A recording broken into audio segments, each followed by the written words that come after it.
Now that we have a working definition of art, at least sort of kind of understandings of art and some of the little bit of theory that goes into it, we will turn to look at the visual elements.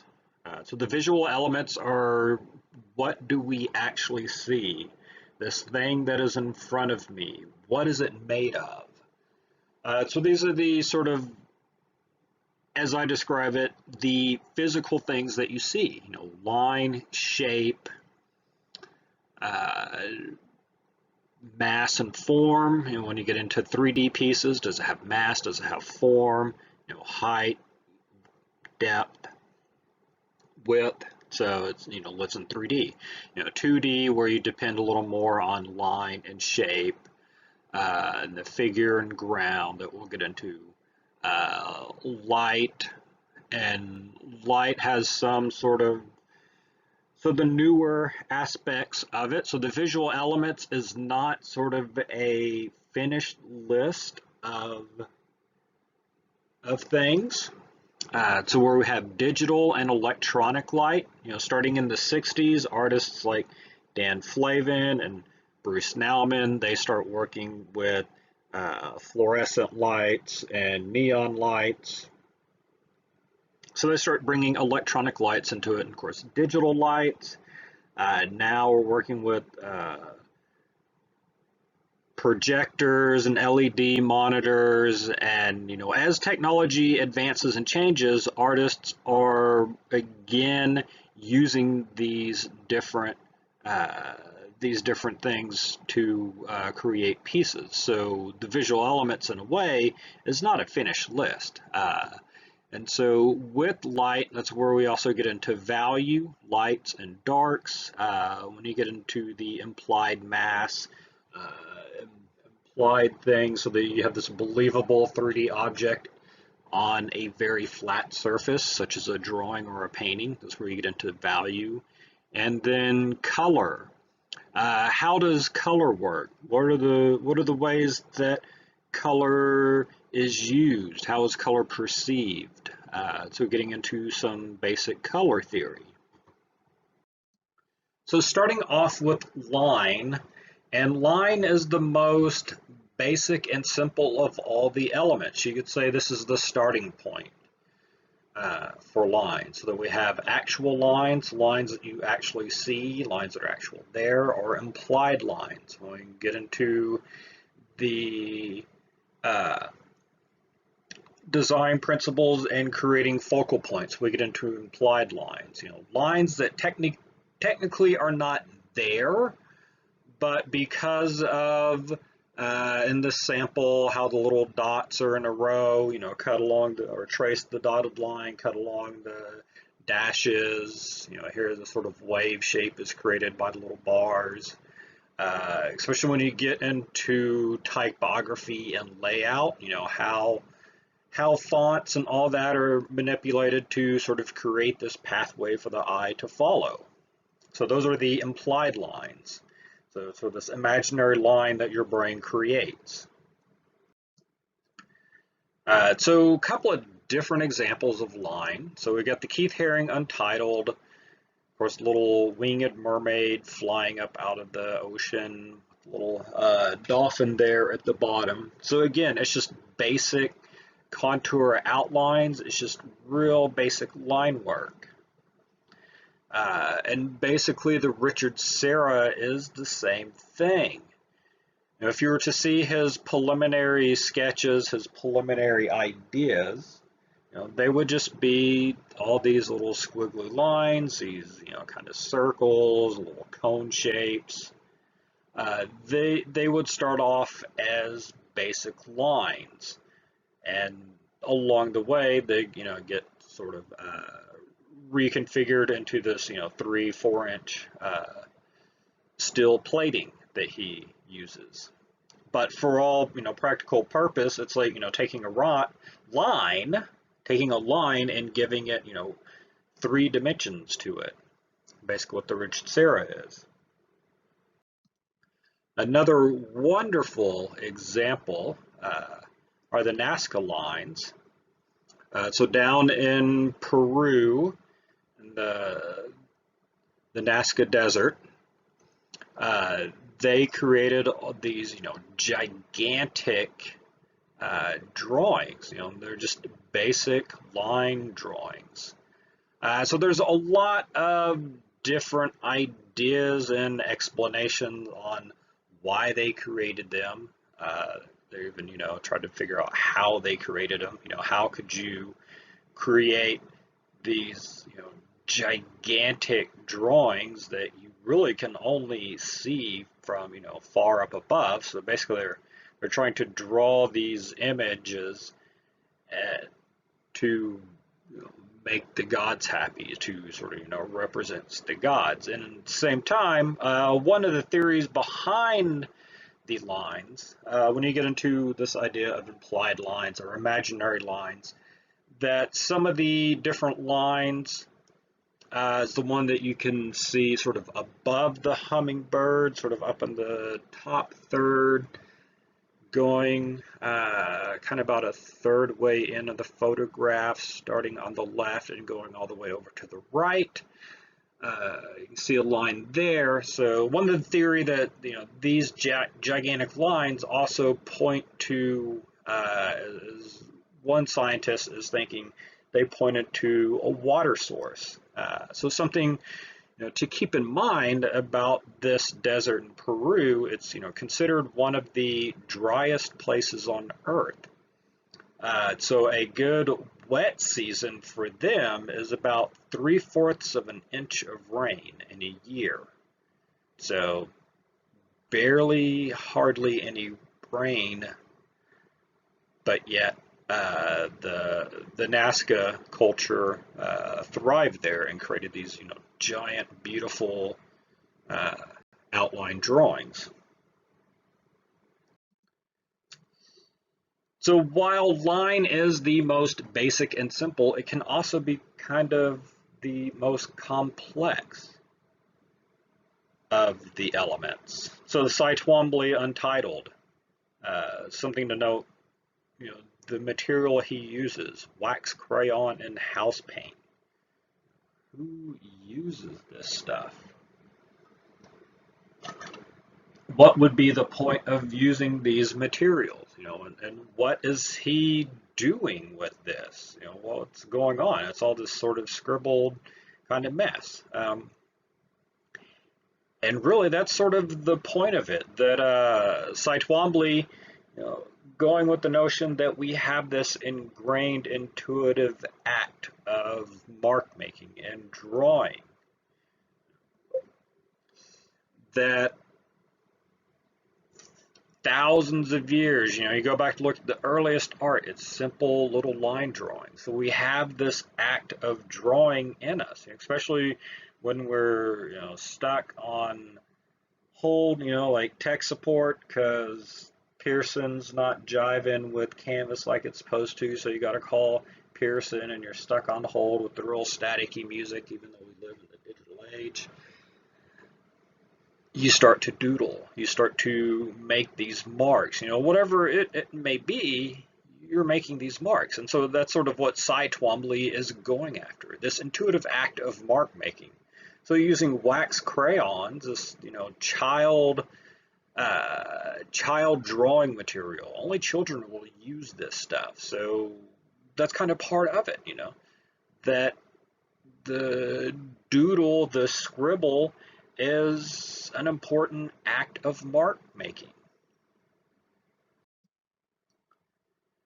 So another example of implied lines, when I talked about trying to find a focal point. So Gericault's Raft of the Medusa, horrific event where essentially a man was left to as captain of a ship, and he and his crew abandoned ship and took off and left the other people to sort of fend for themselves. So it's kind of an actual event that Gericault is painting here. Of course, he made it a lot more sort of dramatic to heighten the viewer response, of course. Much more dramatic than things actually took place. But nonetheless, we have these, all the piles of bodies, and they're all sort of reaching up to the guy there, waving the flag, waving his shirt, trying to get the attention. If you see the real painting, there far off on the horizon line is another boat. So they're all yelling and screaming, trying to make as much noise as they can to try to get the attention of a boat that's out there. And so, of course, there's also the crest of the wave, the bill of the sail on the left. And so part of the idea behind creating the implied lines and the sort of movement through the painting is sort of the circular pattern, so that you kind of go back and reinvestigate other areas of the painting. That in a way, move around, and Jacaracult's hopefully that sort of each time you move around, you sort of end up on the same guy there, waving his shirt or whatever the cloth may be.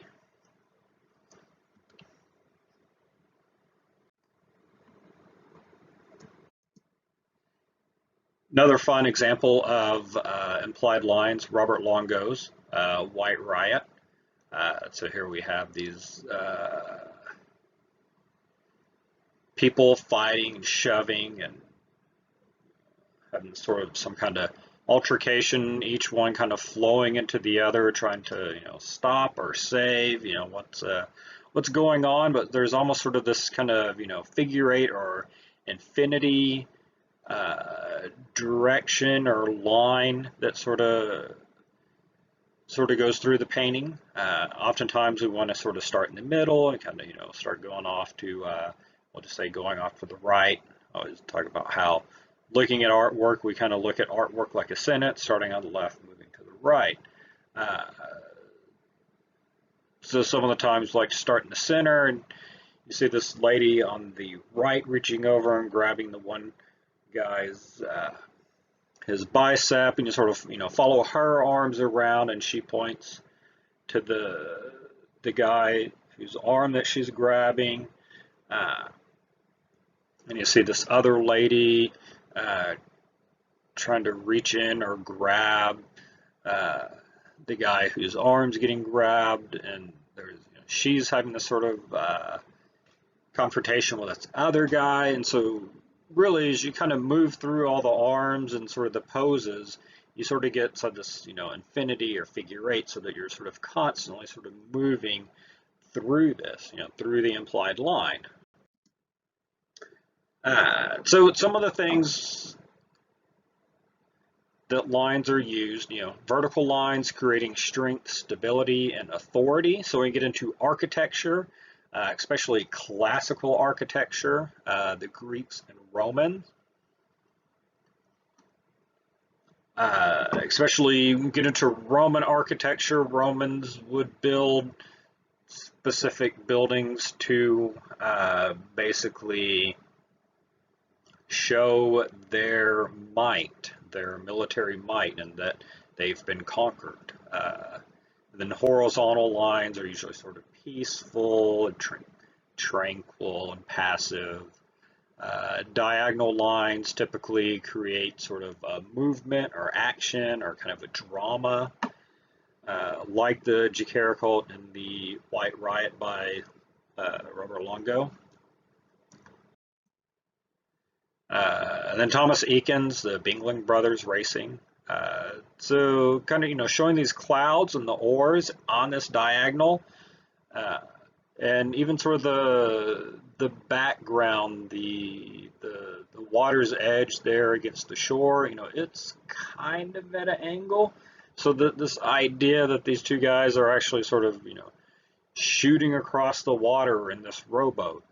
So even the rowboat's at a slight angle, so it's kind of all the created lines there are at angles to help imply or give the notion that there is some type of movement going on in here. Psychological lines, same with implied. in this case, a little more of psychological shapes.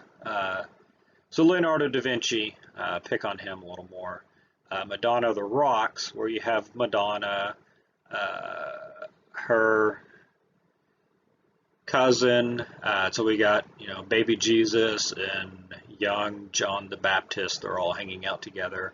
And you can see it creates sort of this triangle motif, or sort of this pyramid with the lines, psychological lines that Leonardo is creating. And basically when we get to focal points, it's like this is where he wants you to look.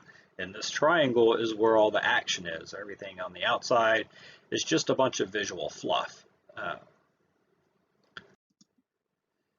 So other use of line where you're actually drawing and making images with line. So shading and modeling, creating mass, creating a believable 3D image on a flat surface. So we have hatching and cross hatching. There's also, contour hatching, so where you're, following around the ears of the orbital sockets, the nose, the chin. You give more definition with the contour hatching. Of course, hatching is just lines right next to each other. Easiest place to see them is kind of there in the neck, or sort of the shadow that he's creating, like on the nose and the lips and the chin. So there's just single sets of lines, parallel lines. The more you have, the closer they are. Sort of the darker value they get. Further, fewer there are, the lighter in value. Cross hatching is going back perpendicular to them, so the going at two different angles. Instead, the contour hatching is where you follow the contour of something, and stippling, of course, same idea, but you're using little dots instead of lines. So a few more examples with stippling, with the little dots and the hatching there, the parallel lines. Cross hatching, going across. Basically you're giving a little more finer definitions when you start using the cross hatching. The contour hatching, again, a little more ways to give definition and have control over your images, but you're basically just using straight lines. So shape, when you have an enclosed line, you get a shape. There's also where you get into figure, ground, positive, and negative. Within the picture plane here, so the Jacob Lawrence, Harriet Tubman series. So essentially these group of people, finding their freedom, what it comes down to. So basically, there's kind of these simplified shapes. So the human figures, that's the positive. The negative is the background. Also, figure, ground, figure, the human figures. Ground, everything that's not the human figure. So when you're breaking down the picture plane, and of course the picture plane is what we're looking at here, breaking down the picture plane into its different parts, typically shapes, figure, ground, positive, negative. So some of the more of the terminology, and so basically Shapes are started from lines. Lines leads to creating shapes. Shapes create forms. Forms can create mass. Mass can create a believable object. My drawing class, that's kind of my basic philosophy. You start with the line, then you learn how to do shapes, then you start to create forms, then you start to create a believable form, the shading and modeling. So that's how it's like these little stepping stones. Start with lines, shapes, and you get into forms, figure, ground, all that. So some of the different types of shapes, where we have geometric shapes. We all love geometry, right? It's basic geometric shapes. We're all pretty familiar with that. Organic shapes, shapes that look a little more natural. So you have biomorphic and amorphous. So I always think of biomorphic, biology, amorphous, like amoebas, weird, crazy type things. So Frank Gehry Guggenheim, very sort of organic shape. That's always a fun one to figure out, how he created his design for this museum.